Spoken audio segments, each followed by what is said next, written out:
Bonjour, bienvenue dans ce nouveau cours distanciel consacré au chapitre suivant. Donc nous sommes toujours dans la partie numéro 4 consacrée à l'anthropologie, qu'est-ce qui fait de nous des humains, avec un troisième chapitre qui s'appelle L'artiste travaille-t-il, où nous allons mettre en lumière les concepts d'art, de travail et de technique. Alors travail et technique, on l'a déjà vu, ce sont des concepts qui sont un peu plus familiers pour vous, mais vous allez voir qu'on peut effectivement voir des passerelles entre le monde de l'art, entre le travail et la technique, et puis d'abord parce qu'historiquement, au départ, il faut savoir que dans l'Antiquité, au Moyen-Âge et même jusqu'au XVIIIe siècle, finalement, il n'y avait pas de barrière franche entre ce qu'on appelle l'art et ce qu'on appelle la technique. Mais tout ça, on va le voir dans notre introduction. Donc on commence par une introduction, définir et problématiser.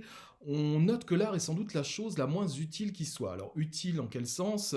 On parle évidemment d'utilité dans le processus utilitaire de la société. Alors vous allez me dire, bah oui, mais si on regarde bien la liste des différents arts qui existent, hein, il y a 9 arts en tout, donc un art effectivement comme la littérature ou comme le théâtre, ça ne donne pas directement à manger. On ne peut pas manger un livre, on ne peut pas manger une pièce de théâtre, on ne peut pas s'abriter sous un livre, ou alors il faut vraiment que ça soit un grand livre. Bref, ce sont effectivement des arts qui n'ont pas d'utilité en soi, qui ne peuvent pas nous servir concrètement dans notre vie courante. Oui, mais il y a d'autres arts, comme par exemple l'architecture. On pourrait se dire, bah, l'architecture a bel et bien une utilité. Il faut bien construire des maisons. Attention, quand on parle de l'architecture en tant qu'art, ou quand on parle même, par exemple, de l'art culinaire, par exemple, on peut se dire, bah, l'art culinaire, c'est manger, donc c'est un besoin vital pour nous, pour vivre. Il faut vraiment distinguer ce qui est de l'ordre de l'esthétique pure et du pratique pur. C'est-à-dire qu'on peut très bien construire des maisons ou des immeubles qui sont très moches. Ça restera utilitairement tout à fait viable. On peut vivre dans une maison moche, dans une maison laide qui n'a aucune qualité esthétique.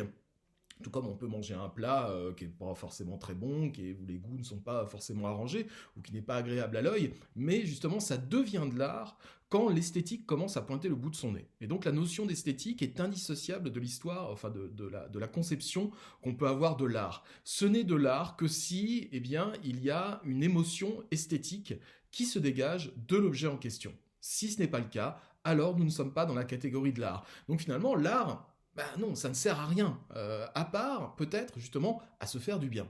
Mais pourtant, depuis que l'homme est homme, il a besoin de s'entourer d'œuvres d'art. Et nous pourrions difficilement nous passer de sa présence autour de nous. Euh, Moi, tous les jours, j'ai besoin d'écouter de la musique, par exemple. Tous les jours, j'ai besoin de m'entourer de choses qui sont belles, qui vont être agréables pour moi, parce que ça me fait du bien. Ça ne me fait pas manger, ça ne me fait pas vivre, ça ne rentre pas dans le processus vital pour moi, mais j'en ai malgré tout besoin. Donc finalement, la chose la plus essentielle du monde, est-ce que ce n'est pas cette chose, soi-disant inutile, qu'on appelle l'art? Une journée où vous n'avez pas ressenti d'émotion artistique, c'est pas une journée aussi agréable que si vous en avez ressenti, très clairement. Pendant très longtemps, l'art et la technique n'étaient pas séparés l'un de l'autre. C'est ce que je vous disais tout à l'heure. On considérait que c'était la même chose. On considérait que construire un pont ou peindre un tableau, c'était de l'art. En effet, jusqu'au XVIIIe siècle, on définissait le terme d'art de la façon suivante: capacité purement humaine à produire des objets en suivant un certain savoir-faire. Donc jusqu'au XVIIIe siècle, art voulait dire savoir-faire. C'est pour ça par exemple que vous avez à Paris un musée qui s'appelle le musée des arts et métiers. Et si vous allez au musée des arts et métiers, ne vous attendez pas à voir que des tableaux ou des sculptures. C'est pas de l'art à proprement parler. Au musée des arts et métiers, vous verrez par exemple la toute première automobile à vapeur fabriquée par Monsieur Papin. C'est une automobile, c'est pas de l'art, c'est pas fait pour être joli, mais c'est de l'art au sens où c'est une construction technique. Donc, jusqu'au XVIIIe siècle, il n'y a pas de distinction, aucune distinction entre ce qu'on appelle l'art et ce qu'on appelle la technique. Dans les deux cas, il s'agit de savoir-faire. Retenez ça, retenez bien ça. Cela vient de la racine des mots art et technique. Le grec techné et le latin ars veulent tous les deux dire art, autrement dit savoir-faire, au sens ancien.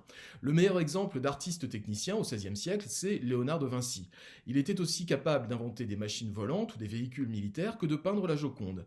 Ce n'est qu'au... Ah, alors là, il y a une coquille, désolé, dans mon cours, je viens de m'en rendre compte, je n'en étais pas rendu compte, c'est pas au XVIIe siècle, c'est qu'au XVIIIe siècle. Voilà, donc rajouter une petite barre, désolé, ce n'est qu'au XVIIIe siècle qu'on va distinguer art et technique en créant des écoles des beaux-arts spécialisées dans l'enseignement de l'art au sens moderne du terme.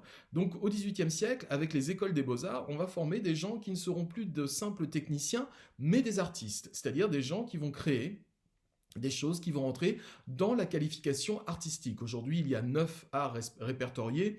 À l'époque, au XVIIIe siècle, il ne devait y en avoir que 6. Je vous laisse faire des recherches à ce niveau-là, parce que le 7e art, c'est le cinéma, donc ça n'arrive qu'au XXe siècle, et les deux autres arts, il me semble qu'il y a la BD, et puis les arts numériques, il me semble. Alors, à vérifier, hein, parce que je ne suis pas sûr de moi. Sinon, dans les arts un petit peu plus classiques, vous avez la poésie, vous avez la littérature, vous avez le théâtre, vous avez la sculpture, vous avez la peinture, enfin voilà. Mais allez voir, hein, les descriptifs concernant l'art sur Internet, je vous laisse faire. L'art a donc un statut de création très à part. Les œuvres d'art sont des objets très particuliers, qui ne peuvent pas être utilisés, usés, comme on utilise un objet normal. Alors ça, on verra que à notre époque, c'est un peu remis en question. La philosophe Hannah Arendt estime que ce qui fait la particularité d'une œuvre d'art, c'est son immortalité potentielle. Alors attention, parce que parfois, j'ai dans des dissertations des élèves qui ont mal écrit quand je donne le cours par oral et qui me parlent d'immoralité potentielle. C'est bien immortalité potentielle. Selon elle, une œuvre d'art est faite pour produire le même sentiment le jour où elle est terminée et 500 ou 1000 ans après sa création. Voilà pourquoi les œuvres d'art sont conservées dans des endroits hors du temps, comme les musées. Cela permet de ne pas les user et de les conserver pour l'éternité. Cela veut dire aussi que l'art est considéré comme le témoignage le plus précieux laissé par les hommes d'une certaine époque. Je ne sais pas si vous vous souvenez d'un film, alors c'est pas un film très intellectuel, hein, mais je trouvais ça intéressant. C'est un film qui s'appelle 2012. Voilà, ça vous évoque peut-être quelque chose. C'était un grand film hollywoodien qui est sorti justement un peu avant 2012. Vous vous souvenez quand on disait que selon le calendrier Maya, c'était la fin du monde. Et donc 2012, imagine ce qui se passe. Donc il y a toute la Terre qui est totalement détruite par des tremblements de terre. C'est un film à grand spectacle. Mais ce que je trouve intéressant dans ce film-là, c'est qu'au tout début du film, quand l'humanité apprend que des grandes catastrophes se préparent et qu'une bonne partie de la Terre va peut-être être anéantie, la première chose qui est faite, je ne sais pas si vous vous souvenez des toutes premières images du film, on va au Louvre et on prend les grands tableaux du Louvre, dont la Joconde, et on les met dans des valises hermétiques pour pouvoir les sauver, pour pouvoir les préserver. C'est-à-dire qu'avant même de penser à sauver les humains, avant même de penser à sauver ce qui est essentiel, on pense à préserver les plus grandes choses finalement que l'être humain ait réalisées. Et ces plus grandes choses, bah voilà, c'est la Joconde, c'est le David de Michel-Ange, ce sont ces œuvres d'art qui restent comme des témoignages totalement immortels de ce que l'humanité a pu faire de plus grand et de plus beau. Et là, ça nous ramène à ce statut particulier qui est celui de l'œuvre d'art. C'est à la fois rigoureusement inutile, ça ne sauve personne, ça ne fait manger personne, ça ne fait vivre personne, mais c'est considéré comme ce que nous avons de plus précieux probablement sur Terre. Alors, je vous invite à lire le texte de Hannah Arendt à ce sujet-là. C'est un texte qui est très intéressant et qui nous parle du statut particulier de l'œuvre d'art. C'est à la page 18 du manuel. Et ce qui est intéressant dans ce texte, c'est que Hannah Arendt fait une sorte de classification des différentes productions humaines. Il y a d'un côté les objets et les produits de consommation. On en a autour de nous, on a quasiment que ça. On a les objets d'action. Un objet d'action, c'est par exemple, voilà, il y a un an, vous vous souvenez qu'Emmanuel Macron a prononcé un discours qui, je pense, va rester dans l'histoire, où il nous explique que face au virus du Covid, il va falloir que tout le monde reste chez soi. C'est une grande première dans l'histoire de l'humanité. Ce que fait Emmanuel Macron ce jour-là, c'est un produit de l'action. On ne peut pas le toucher, son discours, on ne peut pas le palper, mais ça reste malgré tout dans l'histoire. Une déclaration de guerre, c'est la même chose. La signature d'un traité de paix, c'est la même chose. C'est-à-dire, ce sont des moments qu'on va pouvoir conserver parce qu'il en reste des traces écrites, mais ce sont des moments qui changent les choses. Donc vous avez des produits d'action, vous avez des produits de consommation, et puis totalement à part de ça, nous dit Hannah Arendt, vous avez des produits qui sont faits pour rester dans l'histoire, mais qui n'ont eu aucune action concrète, à part celle de nous éblouir, de provoquer une émotion esthétique, et donc ce sont les œuvres d'art qui sont totalement à part dans le reste de la création. Donc lisez ce texte d'Hannah Arendt qui est très beau et très intéressant. Le travail comme la technique sont des activités typiquement humaines. Elles nécessitent d'utiliser l'intelligence et non l'instinct. Instinct pour les animaux, conscience de ce qu'il fait pour l'homme. Là, je vous renvoie à notre cours sur le travail et la technique, et notamment, vous savez, ces textes, notamment le texte de Marx, qui dit qu'entre l'abeille la plus habile et l'ouvrier le plus maladroit, ce sera toujours l'ouvrier le plus maladroit qui l'emportera, parce que l'abeille, quand elle fait ce qu'elle fait, elle ne sait pas ce qu'elle fait, hein, comme dans le texte de Pascal, tandis que l'ouvrier, même s'il est très maladroit, même s'il a encore beaucoup à apprendre, au moins, au moment où il produit son action, il a la conscience réfléchie de ce qu'il fait. Il peut faire des plans, il peut imaginer les choses et changer les choses, ce que les animaux ne peuvent pas faire, afin de transformer la nature de l'extérieur au profit exclusif de l'humain. On peut ajouter que le travail et la technique sont évolutifs. Les réalisations humaines changent, les instruments utilisés évoluent, tout comme les réalisations elles-mêmes.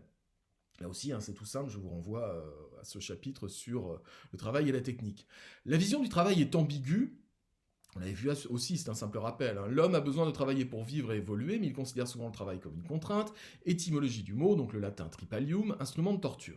Alors, peut-on dire d'un artiste qu'il travaille? L'activité de l'artiste peut-elle être jugée de façon objective, avec des critères de la culture, ou bien de façon subjective, avec des critères dépendants de chacun? Ça, c'est une vraie question, c'est une bonne question, parce que le travail de quelqu'un, je peux le juger, avec des critères objectifs. Tu as bien fait, tu as mal fait. Que ça soit un travail intellectuel ou un travail concret, physique finalement. On a des critères pour ça. L'activité artistique, si je vous parle du dernier album, je sais pas, par exemple, j'aime bien le dernier album de l'Impératrice, c'est le groupe français là.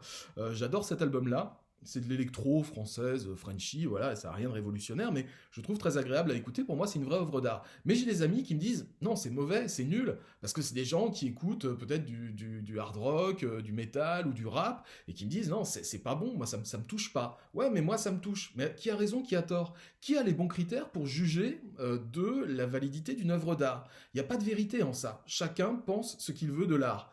Ouais, d'accord, peut-être. Mais n'empêche, quand moi j'aime bien une œuvre, j'ai tendance à me dire c'est moi qui ai raison. Les autres, ils n'ont pas bon goût. Moi, j'ai bon goût. Je sais ce qui est bon. Pourquoi est-ce qu'on se dit une chose comme ça? Puisqu'il n'y a pas de critères objectifs pour juger d'une œuvre d'art.